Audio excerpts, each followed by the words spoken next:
இன்றைய புனிதர் அறிவோம். பிப்ரவரி 25 புனித வால்பர்கா.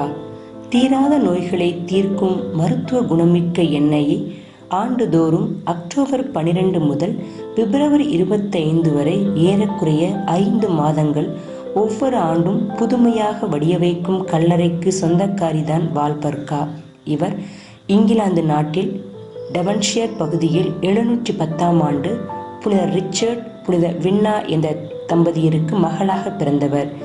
இவருக்கு வில்லிபால்ட், வினிபால்ட் என்ற சகோதரர்கள் 2 இருந்தனர்.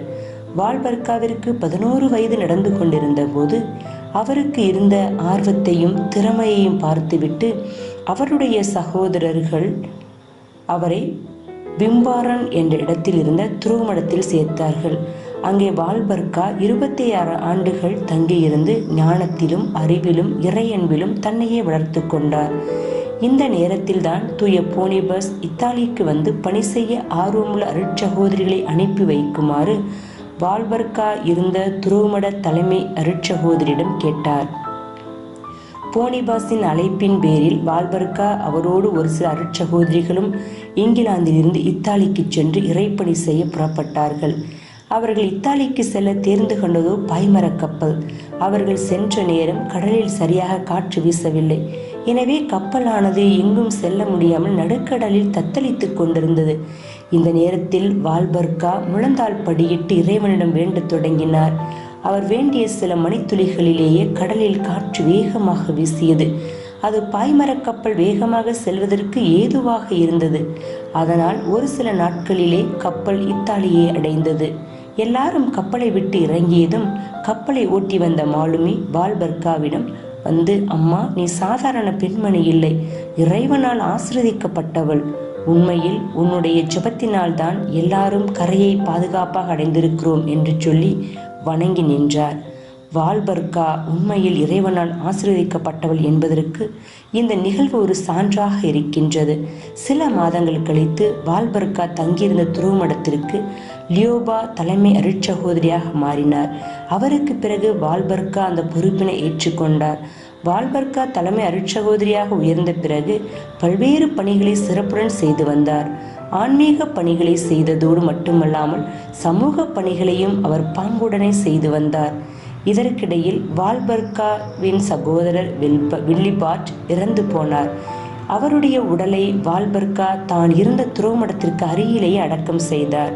எப்போதெல்லாம் தனிமையை உணர்ந்தாரோ அப்போதெல்லாம் வால்பர்கா தன் சகோதரரின் கல்லறைக்கு சென்று ஜெபித்துவிட்டு உற்சாகத்தோடு திரும்பி வந்தார். தனது சகோதரரின் மறைவிற்கு பிறகு அவர் வாழ்ந்து வந்த ஆண் துறவியர் மடத்திற்கும் வால்பர்காவே தலைவியாக இருந்து வழிநடத்தினார். எல்லாம் நன்றாக போய்கொண்டிருந்த தருணத்தில் வால்பர்கா திடீரென ஒரு நாள் நோய்வாய்ப்பட்டு படுத்த படுக்கையாகி அப்படியே இறந்து போனார். அவருடைய உடலை அவருடைய சகோதரரின் உடலுக்கு அருகிலே அடக்கம் செய்தார்கள். 870ஆம் ஆண்டு எய்க்ஸ்டாட் மறைமாவட்ட ஆயர் ஓட்கர் சேதமடைந்த துருவமடத்தை புதுப்பிக்க தொடங்கினார். வேலை செய்ய வந்த ஒருவர் இவர்களது கல்லறையை மதிக்காமல் மற்ற இடங்களை சுத்தம் செய்தார். அந்த இரவிலேயே அவர் ஒரு காட்சி கண்டார். அதில் அக்கல்லறையின் மகிமையை கண்டார். அஞ்சு நடுங்கி அந்த மனிதர் அதிகாலையில் விரைந்து எழுந்து ஆயரிடம் ஓடினார். தாம் கண்ட கனவு காட்சியை விளக்கினார். அது குறித்து ஜெபித்த ஆயர் அதே ஆண்டு செப்டம்பர் 21ஆம் தேதி சிறப்பான வழிபாட்டுடன் பக்தியான பவனியுடன் கல்லறைகளை அருகிலிருந்த திருச்சிலுவை ஆலயத்திற்கு மாற்றினார்.